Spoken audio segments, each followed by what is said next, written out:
شیرازی هستی؟ هامو استرس داری؟ آره یه استرس نهفته. کوچولو. خوبی؟ آره استرس داری؟ دارم میلردم استرس نه چه چه چیزی بیشتر توی طرف مقابلت میره رو نروت، میره رو اعصابت خورد میکنه؟ خسیس میشه.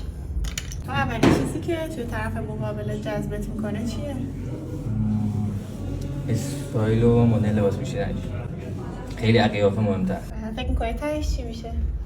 تهش میگه قراره چیزی بشه ببینیم چی میشه. چه چیزی بشه؟ اگر هم شد که خدا خواست. خودتو تو 3 کلمه تعریف کن. پیش فعال سمج یک کمی هم آره بلند پرواز گزینه 4 هم کلا خیلی شوخ